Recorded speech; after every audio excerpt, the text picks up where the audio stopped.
Okay, another weekly update of our option income from cash secured puts and cover calls. So it has been exactly 1 year ago that I retired, and to supplement our income, I am relying on a couple of different things, some dividend paying funds and also some option income. And I could get by on either one or the other, but having both is kind of nice. Before I get talking too much about this, I want you to know that this is not financial advice or anything else. If you would subscribe, that would be great. Financial advice stuff is down here. Some people think this is bad advice, actually. And here's a little quick snapshot of our different buckets of money. So this option income bucket, 10%, this is the money I'm using to generate income using options. And by options, I mean cash secured puts and cover calls. I made several videos about option trades and some different things, and people think they hear option trading, they think it's dangerous, you're gonna lose your money. But what I'm doing with cash secured puts and cover calls, I don't think it's dangerous at all. In fact, it's making money and generating enough income that we don't have to touch this income bucket here or this growth bucket. Now, we are taking some money out of this income bucket because of tax reasons. I need to start taking money out of my tax deferred 401k so I don't get slammed when I am in my 70s with required withdrawals and all that stuff. But you didn't come here to hear about that. So, anyhow, the income that I generate from the option income goes over to my cash living expense bucket,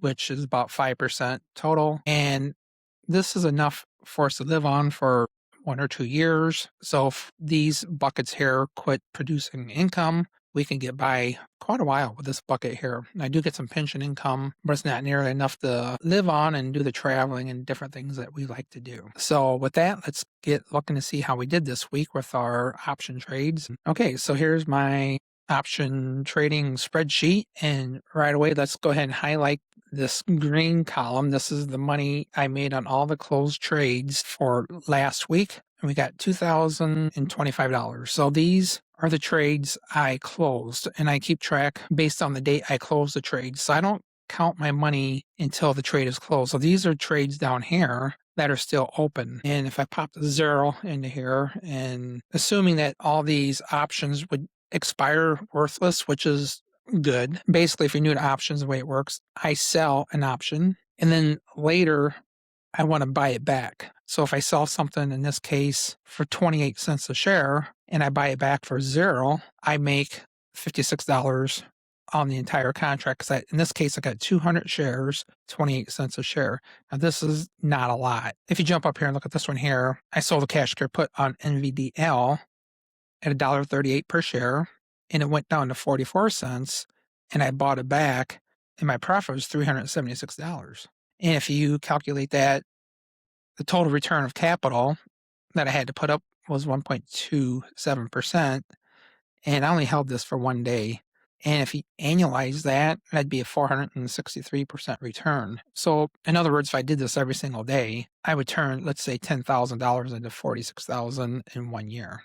So of course that doesn't really happen. If you look at the averages here, it's like 33%, and so there's some good ones at 250%, and it ranges quite a bit. So anyhow, if you looked last week, we only made $289 and only had 4 trades. Last week, things kind of just went sideways. I was kind of far away from some expiration dates, and just wasn't much happening. And this was probably the most quiet week I've had in at least over a year, not counting sometimes when I travel. When I travel, I'm busy and I don't have time to do any trading. So my money's probably sitting in cash, or I'm doing cash puts or cover calls that are way out of the money and farther expiration dates out. So this week I was around the house quite a bit, so I was able to do a little extra trading. And what I mean by extra trading, look at these Robinhood cover calls right here.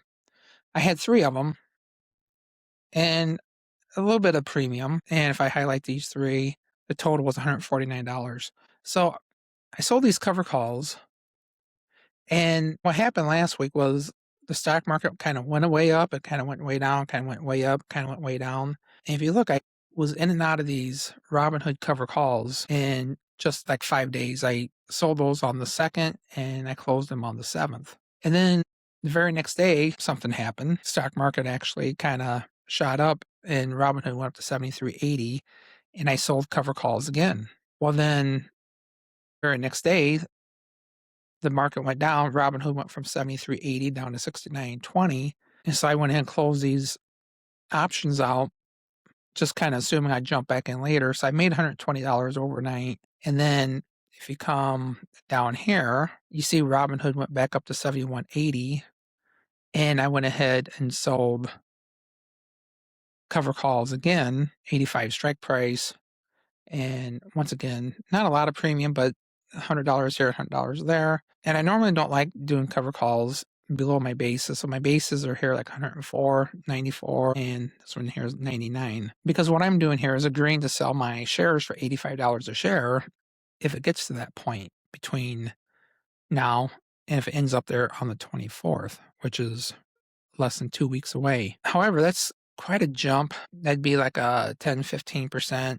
Well, let's see, almost a 20% increase in 2 weeks in Robinhood. I don't think that's going to happen. That's why the premium's not very much, because the stock market geniuses who do these, who calculate these option premiums, obviously don't think it's going to go that high. Otherwise, these premiums would be higher. But anyhow, I'm just trying to make a load of premium off those. But I'm pretty careful. If you look at the delta, that's 0.10, which means there's probably about a 10% chance that the price will go to 85. So in this particular case, I don't want to really sell these for 85. I want to just kind of like hang on to them till the price gets back up to my basis and then get rid of them for more or the same price of what I got them for. So anyhow, I've been assigned quite a few different shares of stock. So out of all these here, there's a total of 21 trades I made last week. And I believe like 12 of them are cover calls, and then 9 of them are cash secured puts. So I won't spend too much time talking about too many of these things, but I will talk about NVDL.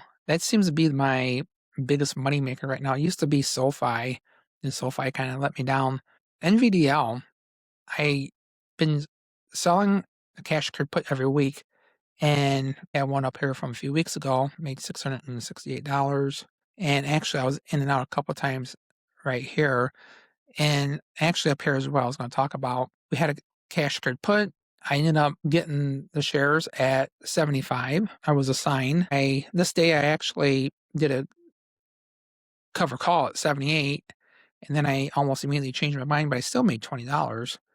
And then what I did, I actually sold the shares for around 75.80, I think it was. And then I did another cash secured put at the 74 strike price. And then I made this $668. But then I did a cash secured put down here, made $368. But earlier in the week, I closed another cash secured put and made $396. So last week I made $772 on NVDL, which is the double leverage for NVIDIA. And right now I don't have a trade for NVDL because the price is like around $82 or so. So I'm just going to wait on that for a little bit, see what happens like Monday, Tuesday. And I'll probably do another cash secured put, but I'll probably be pretty conservative and probably won't make much premium next week on this NVDL. So as I'm making this video, there's negotiations going on with the Middle East, with everything. And really the price of these shares could drop 5 to 10%. One news announcement can make things really go down. So if you look right now, I have mostly cover calls going on. I do have 3 cash secured puts right now, but if you look, the deltas are really low, like 0.07, 0.11. Now this Microsoft one, the double leverage here, I do have 3 contracts on this one. The delta's a little bit higher. I think Microsoft's ready to start moving up a little bit higher, and I feel pretty confident with Microsoft. So some of the ETFs I'm not afraid of too much is like AMZU, UPRO, TQQQ, and MSFU, and then also like the Apple double leverage, the Meta double leverage. I haven't traded those much lately, but I don't mind those too much. I also have Yin, which is the Chinese triple leverage ETF that's based on Chinese stock index. But I feel kind of betrayed by Robinhood, the stock, and then SOFI a little bit. So I'm stuck with quite a few shares of those. I'm doing cover calls on those, trying to get a little premium. And when it gets to the point where I finally get out of those, I may not trade those near as much as what I used to. Oh, I might trade them as often, but not as many shares. I might do, let's say, make a limit of no more than $10,000 per one ETF or per one company per trade. try to diversify a little bit so I'm not stuck with like 25 or $30,000 in one company stock. So if you look here, I got like 25,000 and then 17, 8,000. So I got about $50,000 in Robinhood stock that I'm using to do cover calls on. I'm not making a ton of premium on there. I'm making a little bit, but not a ton. So when that creeps back up to the point where I can get back into cash, I won't do more than $10,000 on Robinhood. And the same thing with SOFI here. I have too many shares of SOFI. So once again, if I highlight these here, my profit this week from here is 2025, and I have about 10 or 12 trades going on for next week. And I do get a question like, how much money am I using for this? I kind of don't like sharing like how much I have in my buckets, but this bucket here ranges from like 180 to 200,000. And it depends on what I'm getting assigned. So if I get assigned like the Robinhood at a lower price than what it's worth, my value of this bucket goes down. But then each week as I make premium, the bucket goes up. Also, when the price of these shares of stock goes up, the value of this bucket of money goes up too. So it ranges between 180 to 200,000. My goal is to make about 5,000 per month from this bucket. So that's comes out to be about 2.5% per month, which is about the 5,000.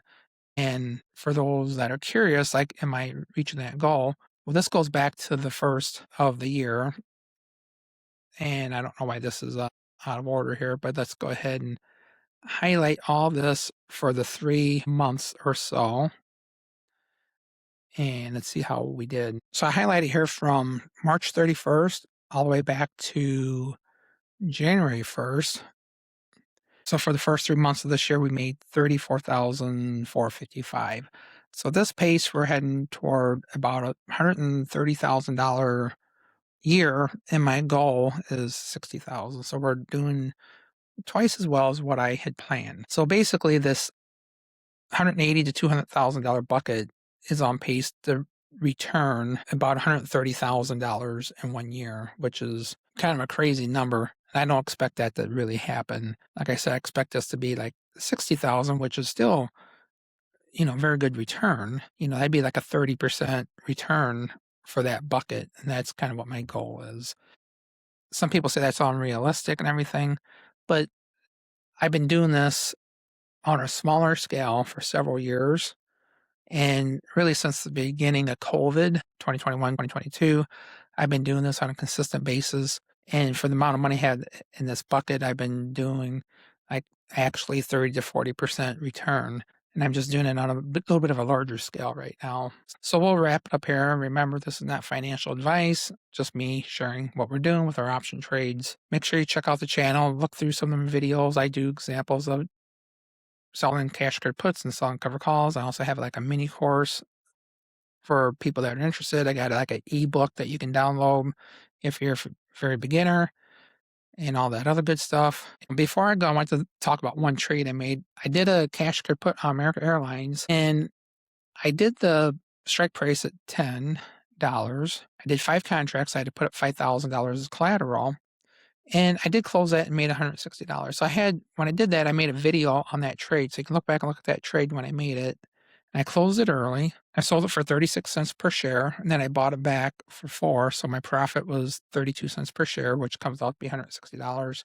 And when I did that, I got several comments in the video, basically saying I'm stupid and price of fuel is up and American Airlines is in debt and all this other good stuff. But American Airlines, it's not going to go anywhere too fast. It's not going to go up really fast. It's not going to go down really fast. And the price was beaten down quite a bit. So it was at 1077 when I did the cash secured put. And then when I closed it, the price was at $11.75.